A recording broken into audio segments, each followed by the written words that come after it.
You're watching NewsX. I'm Rishabh Gulati. Over the course of the past several weeks, we have made a commitment here on NewsX that when we cover the elections in 2021 for the 4 states and 1 union territory, we will ensure that equal weightage is given to Tamil Nadu in the south as is being given to Bengal, which is a big BJP versus Mamata Banerjee battle right now. We also committed to you that yes, we'll discuss the seat sharing and the fact that, of course, the AIDMK has announced 6 of its seats today, and the Congress and the DMK are still figuring out how many seats each will give the other. We will put front and center the state of Tamil Nadu. And now we are planning some big ticket item events which will be national first over the course of the next 1 month. So watch out for that. But in the interim, we've done a telecast on the temples in Tamil Nadu. How do they become obvious tourist hotspots? We've talked about Keeladi and the history of Tamil Nadu and how it becomes a front and center not only to the Tamil conversation but to the national conversation. So let me take the opportunity in the height of election season to ask and answer what is it that is required to make Tamil Nadu the natural gateway, maritime gateway of India that it always was. Joining us on the broadcast, I have Rajalakshmi Joshi, Professor Dr. GVR Shastri, as well as Abhijit Chavda, who's a historian. Let me begin with Abhijit for the singular reason that he will help our national audience understand. When I'm saying the maritime gateway of India, Abhijit Chavda, what was it once? Can you help us understand? Yes, Tamil Nadu was once at the forefront of India's maritime expansion, essentially. So the Chola dynasty, which ruled for almost 1500 years in Tamil Nadu, it conquered essentially the whole of Southeast Asia. You know, Singapore, the Philippines, Malaysia, Indonesia, Vietnam, etc., all these countries, and it spread Indian culture and the Sanskrit language over there. So this was a vast maritime empire. We are told that India has never conquered or invaded in any other country in the past 2000 years, which is patently false because the Cholas did that. And Indian influence spread because of the Cholas in the east of Asia. So India was once a very major maritime power, and India ought to be one because India is so naturally gifted by geography. India has over 7,500 kilometers of coastline. India has a prime central location. It dominates the most important maritime routes which pass through India's strategic backyard. And India is not shackled and stifled by island chains like China is. India has unimpeded access to the entire Indian Ocean region and the Afro-Asian littoral regions. So India is a natural and potential naval maritime superpower, not just in the naval sense, but also in the civilian and mercantile sense. Okay, and all these things that we talk about, South China Sea, as Abhijit has told us in the past, the Sea of Champa, and their realization that if you go down into Vietnam and Thailand and Indonesia and still find the shivlings, all of that roots down to Tamil Nadu, and the proto-languages of these areas also come down from Proto-Tamil, which is the fascinating fact. Now, Professor Shastri, you're not a big fan of the union government at the center, sir, but an effort is being made to put together a multi-billion-dollar port redevelopment plan. A large chunk of that is going to Tamil Nadu and to Chennai. If we were to take a positive context, sir, of how to make Tamil Nadu the maritime epicenter of trade into South Asia, into the subcontinent, what do we need to get right?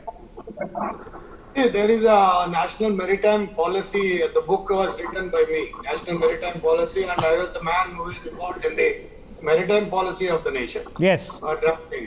The only important aspect is here is that, there is a lack of vision. As far as particularly as is concerned, there are 2 things. One is that, we need a Tri-Nation Express Highway, which is the solution for the supply chain management. That is integrating the Colombo to Dhaka, that is Bangladesh to Sri Lanka. And in the early days, if you can recall that 2015 has agreed that there will be some kind of Dhanushkodi to Jaffna Peninsula, that is 33 kilometers distance will be covered, spending 1,200 crores per kilometer. There will be a tunnel. Because if they would have done, actually this would have been done 60 years, 40 years back. then the ethnic problem of Tamilians would never have been happened. But it is happened because what is there is no island nation is not connected with us, and more than that, that Ram Setu is an issue. We believe that, but even though for our development, it is going to be a tough time because in the Far East and the Middle East of commercial entire trade and aspect, because if you see the East Coast line, the entire ports development, it is hardly 30%. They are using utilization, the capacity utilization is only 25 to 30% as far as the Indian Ports Association is concerned. But what my intention is so clear, Colombo is a strategical port. And the end of the day, whether you believe it or not, Rishabh, the importance is this, that you must have the Dhanushkoti to Jaffna Peninsula connection, and thereby, because 60% till today. Okay, what is the economic logic of that? You're obviously talking about historical logic, but what's the economic logic of what you're suggesting? I'm telling you, because 60% of imports are still landing in Singapore, and we are bringing small fish because we don't have a national dredging policy. Even that book also written by me. National dredging policy means the depth was not there. Our larger vessels can't come to Mumbai or Kandla port also, even western coast.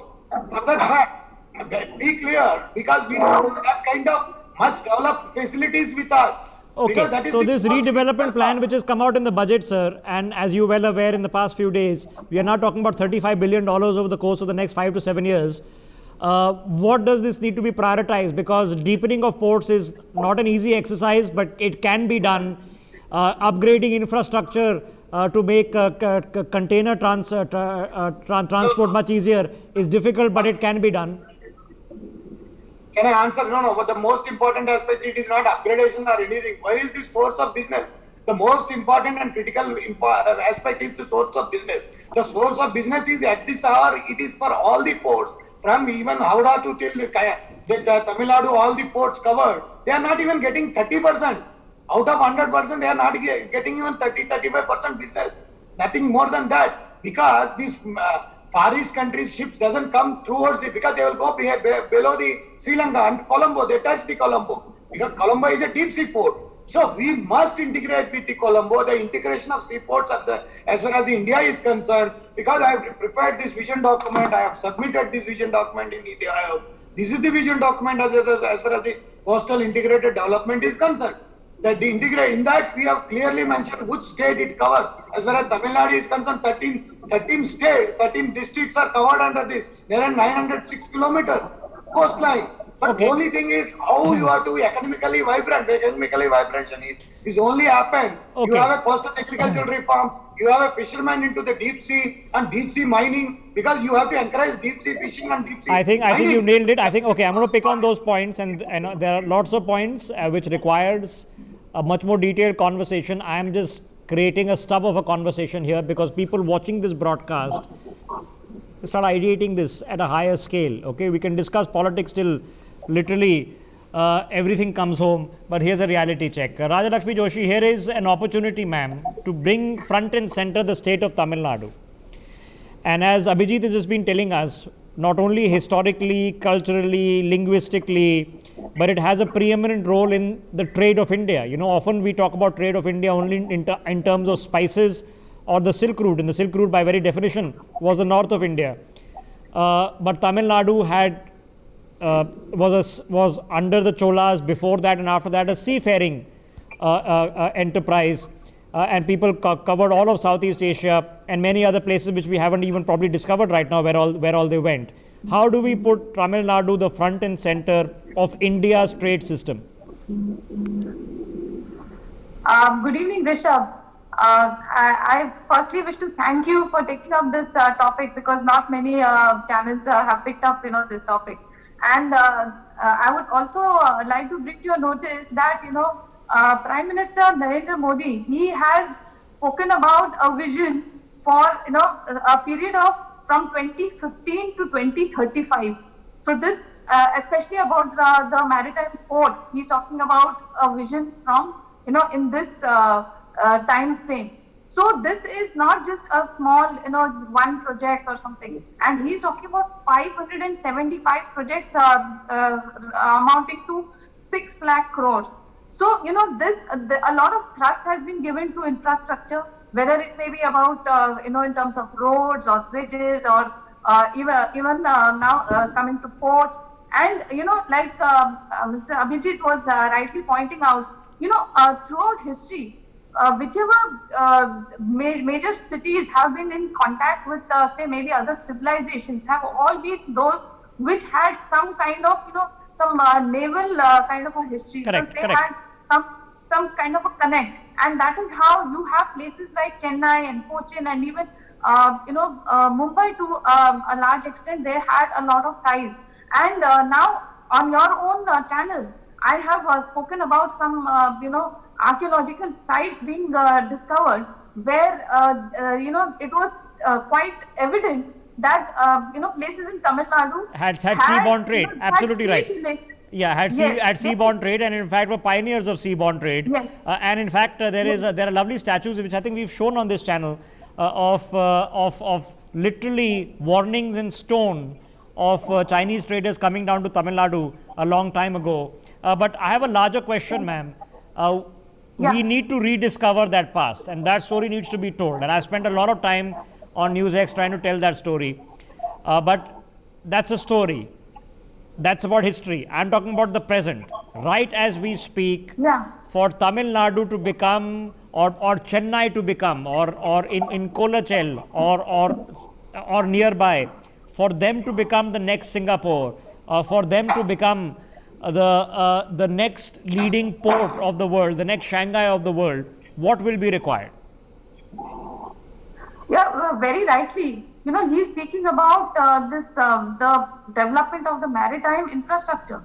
So when, like, he's speaking about infrastructure on all fronts.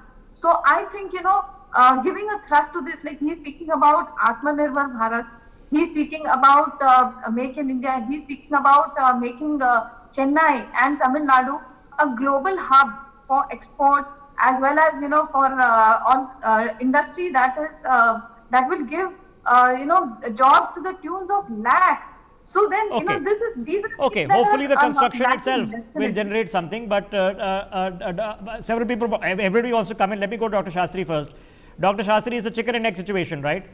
The more trade you have, the more production, manufacturing that you have out of the south of India, obviously the demand for export will increase, so the demand for transportation facilities and shipping containers goes up. On the other hand, if you don't have enough transportation and shipping facilities, then the manufacturing suffers. So it's a chicken and egg scenario. How do we go parallel on both fronts? Rishabh, one thing is important is vision is something different from the how you are going to plan it. Because here the India is missing out is planning. The planning is so simple and straight. You need a supply chain management solution before you attract anything. And you need a policy framework for fisheries as well as deep sea fishing, deep sea mining and ports, integration of seaports, coastal agricultural reforms, coastal fishermen handling, fishermen equipped, advanced equipped, fishermen training. And these are so many things. So how you have to plan? That planning itself is a major obstacle and major lapse. In Atmanirbhar Bharat, Make in India, these things doesn't apply in these areas. I don't know whether they have their minds in their legs. I don't know whether these words doesn't even apply that area, what we are talking about. Because vision is something different. Implementation of vision is something different. Vision is, you can have a vision because end of the day, you have required, Dhaka to Colombo Tri-Nation Express Highway, which is most vital for the 67 crores population, density of the population from Bangladesh to Sri Lanka. Because it is a more than 2 times Europe. Because that is the way the supply chain management is going to clearly happen. Because I've got a few minutes left. Okay, Dr. Shastri, if we were to choose, right, if we were to choose 1 or 2 areas where we have to say that we have to become the best, the biggest and the best in the world, specifically focusing on maritime trade in Tamil Nadu, what are the 1 or 2 areas? Should we completely upgrade our shipping fleet? Should we completely upgrade our ports? What are the 1 or 2 things that we need to be the biggest and best at? The best act is that the country must spend 40-50,000 crores and ensure that there should be a 33-kilometer tunnel between island nation, Sri Lanka, Colombo port must be integrated with India. There is no ambiguity on it. There all problems are going to solve, because that is the way you can mingle with this, because this is what the express, this is the only option, because it was announced by none other than the Prime Minister in 2015. You go Google it. Because it was declared that Asia, taking the help of Asian Development Bank loan, they will do it. But 2000, after that, there is nothing. Okay. These are not absurd things, because the Channel Tunnel does exist that connects Britain to Europe. The Suez Canal was built, the Panama Canal was built. So it's not. If you're watching this broadcast and thinking something absurd, it's not. It is a solid proposal that can be taken forward. I'm short of time. I'm going to leave a last couple of words with Abhijit and Rajalakshmi ji. Rajalakshmi ji, obviously Dr. Shastri has drawn us the difference between having a vision and converting that vision into an action plan. What should be the obvious action plan? How should we reimagine Tamil Nadu within India's economic engine? Now, one example, of course, is that a lot of luxury trade is happening, manufacturing is happening in Chennai. Apple, of course, very recently got its iPhone manufactory out of Chennai. How do we reimagine Tamil Nadu as a trade pivot in India? I think, the biggest USP of Chennai has always been, that it is a major port. And like you rightly have brought up this debate, making Tamil Nadu, improving the infrastructure, the maritime infrastructure of Tamil Nadu will definitely help make it a gateway, because that is how it has been connected to different other countries in the past, and I wouldn't say countries, because other civilizations maybe. So and I think that similarly, if we work on that right now, again on making it a gateway, that I think definitely would help. All right. And okay. I'll leave the last word to Abhijit. Abhijit, last word. So Rishabh, I think that a country of India's magnitude and stature is not going to achieve its potential by obsessing over Colombo and Dhaka. India has to build its own infrastructure. India has to become a manufacturing hub. And when India manufactures at scale, we will be able to create 20, 30 Colombos and Singapores within our own country, megaports. So that is what this vision is all about. That's a 10-year vision, and I believe it's a phase one of a longer vision. Okay, so I think we are well on track to do that. Both are possible. Both are possible that the linkages can happen, but the bigger trade happens from India, which is a bigger economy. I've run out of time. I know, Dr. Shastri, this is a much larger debate, but at least I've tried to have it, sir, on this channel, and we'll definitely, without doubt, come back and have it again with more concrete proposals. For more such videos, subscribe to the NewsX YouTube channel, hit the bell icon.